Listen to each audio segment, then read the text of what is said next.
All right, good afternoon, everybody. Today, I'm going to talk a little bit about guns in the home, firearms in general. Now, first of all, let's talk about the responsibility, being a responsible firearm owner and keeping firearms in your house. Now, this can go both ways in a lot of areas of things. First of all, if you have kids in your house, depending on the age of your children, it's going to matter how secure you keep your firearms, and of course, you know how well behaved your children are. All right. If you have, let's say this. Let me start out with this. In fact, let's backtrack a little bit. I'm a believer in teaching the safe usage of firearms at an early age. Not everybody's going to agree with that, and that's fine. I understand. Believe me, I understand why some people wouldn't agree with it.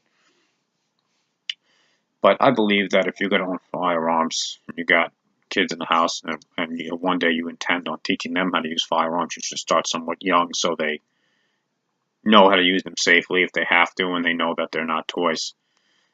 Now, with that being said, also, your children should be instilled in them that firearms are not toys. If you have little kids, it's probably better off they don't even know where they are or know they exist. It's my opinion.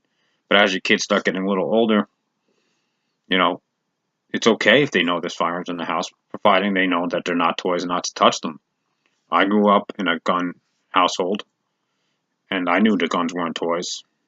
I didn't pick them up and play with them and think that they're Nerf guns. I knew they were dangerous and they weren't mine. They were for adults. I didn't touch them. All children should be raised the same, in my opinion. How you guys raise your children, of course, is your own, your own decisions. And I'm not here to criticize that. I'm just simply lending my opinions on things. Let's make that clear. All right. Now, all you see all the time on the news, like the last shooting and everything. I don't know where this guy, who how he got an AR into a school, but that's besides the point. The fact of the matter is that people should know that guns are there for defensive purposes. Your kids should know that. They should know that if they're not there for defensive purposes, maybe they're there for hunting or sport, whatever you use them for. But they should know they're not toys. They should know never take them out of the house. Bottom line. Instill that in your children, please. Please instill that in them. Now, if you have little kids, okay, you're gonna want to lock up your guns. I completely understand that. If they're long guns, you want to keep them in a long gun rack, or maybe on a roll rack where they're high up enough where your children can't reach them. That's a good idea. If they're handguns, you're gonna keep them in a lockbox or a small handgun safe. But if you're gonna do that and you're keeping a handgun in the house for home defense, you want to keep it within arm's reach of where you sleep. So if it's going to be a handgun and you got little kids around the house, you can't leave a loaded handgun out in arm's reach. Keep the lockbox or safe within arm's reach. And make sure if it's a safe, it's an electronic safe or it's a key safe. You don't want to sit there and have to sit there and dial blah, blah, blah, blah, blah, like a combination lock, even though you might be able to do it pretty quick. Seconds count in a home defense situation. Okay, that being said, let's move on to something else. Some pointers. Maybe a lot of you guys know this. I've discussed similar things in last videos. But if you're keeping a weapon for home defense, a gun for home defense, it should always be within reach. You should always be able to grab it within a split second. It should always be loaded, ready to roll, not chambered. I repeat, not chambered. If you're working with a revolver, it's a little different. Revolvers are pretty much chambered 24/7. But if you're working with a semi-automatic pistol, have your magazine loaded. You can even have it in the gun if you want. Some people prefer not to for safety reasons, which is fine. But have that sucker ready to go. 12 gauge and 20 gauge shotguns are very common amongst people for home defense purposes. Again, the gun should be loaded, ready to go, rock and roll, but should not be chambered. You don't want to pick up a gun. You hear a noise in the house, you're used to the routine or something, but something seems a little out of order, and you pick up a gun, and it turns out your son was sneaking in with his girlfriend in the middle of the night. Next thing you know, you're splattering his guts on the wall because you were too quick to pull the trigger.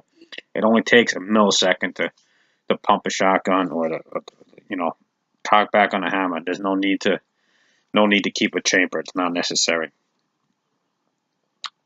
Now, if you live in a house with just you and your wife, there's two, and you guys are both in bed next to each other, and there's nobody else in your house, ever in your household and you want to keep a chamber, by all means, go for it. You're not really putting anybody in that big of risk in my mind. Other thing is, if you're going to use a shotgun for home defense, know your ammunition. There's a phrase that always goes, know your target and know what's beyond it. All right. If you have a 12 gauge shotgun and you got it loaded with double up buck or a 1 ounce slug or any of those especially home defense rounds, I'm going to tell you this right now.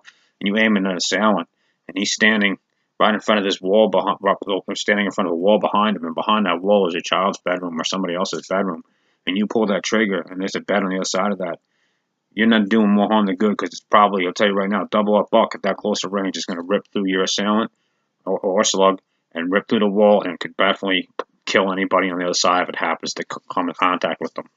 It's very possible. It happens all the time. People make that mistake. So know who's in your house. Know the routines of your household if you're going to be a gun owner. And everybody in your house should know that they're, the basic rules of ownership of a gun and how to use one responsibly if they're going to be a gun user. Also, guys, you're going to be guns for self-defense. I can't stress this point enough, and I'm going to say this anytime I talk about guns for self-defense.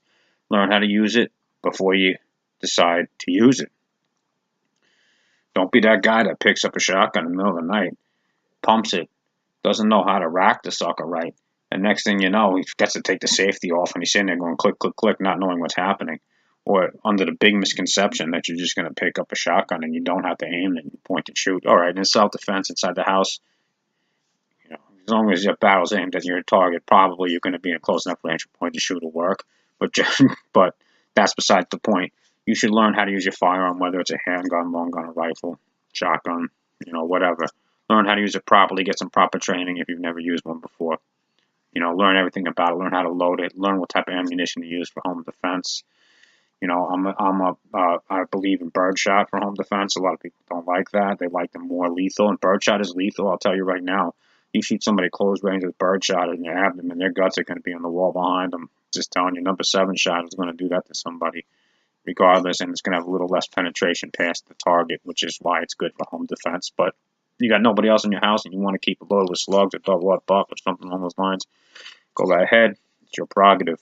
But no matter what, be safe. And again, keep your firearm for home defense should be within arm's reach when you need it. You do not want to keep your firearm in a safe in the basement where you got to get up out of bed if somebody's breaking into your house, go down outside, unlock the cellar, down into the cellar, unlock your gun safe, get back up somehow, and magically take care of the problem. Now it's not going to happen. By the time you're making your way out to the cellar, it's probably going to be game over for you. So keep that in mind. I know plenty of people that own handguns, never even taken to the range. How ridiculous is that? Guys that own shotguns, never even fired it. That I've had to teach and show them how to load it. I mean, it's not that hard, but I had to show them how to load it because they don't know how to do it. They want to show doing it properly. But these are people that are keeping it in their house for self-defense. There's a good chance that they're going to get themselves hurt or hurt somebody else bad by not knowing what they're doing. So, keep that in mind. And keep your gun within arm's reach. Like I said, I know people that got them in safes in the basements, people that got them hidden up in the attics. By the time you get to that stuff, guys, the problem is going to be a bigger problem, and it's not going to work out well. So that's just a little tidbits of advice for the day. Most of you guys that watch my excuse me, most of you guys that watch my channel know all this already. You guys are all big gun guys, Second Amendment guys. I'm having a little rum and coke while I'm doing this video. It's the end of the day. Just got home from work.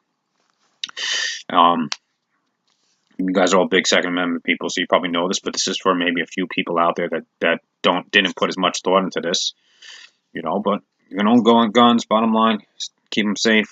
Know your firearms. Make sure your children know they're not toys, not to play with them. Keep them out of the reach of little kids. As your kids get older, make sure you instill in them they're not toys. If you think there's going to be a problem, keep them locked up. Make sure you're the only one with the key. Don't take a key for your gun safe and stick it under your mattress and think that's safe. It's not a good idea. Don't put your gun in the lockbox and stick it on the top shelf of a closet and think that your teenage son's not going to find it. And if your kids find it, they should know not to touch it. But I'm just saying, if they're going to be, I believe in keeping my firearms visible. My children know not to touch them. My child, I should say. Right now it's only one. Another one coming. Child knows not to touch it. Knows it's not a toy. She would never ever touch a firearm. Bottom line. not without her daddy's permission. So that's the values I instill. I expect all of you out there who own firearms to be responsible gun owners and instill the same or similar values. How you parent is your own, but still good values when it comes to guns and their uses and gun safety. And be smart. Don't be stupid. You could just be smart. Don't be stupid. That's all I got to say when you own a firearm. Remember, not a toy. It's dangerous. Make sure your kids know that.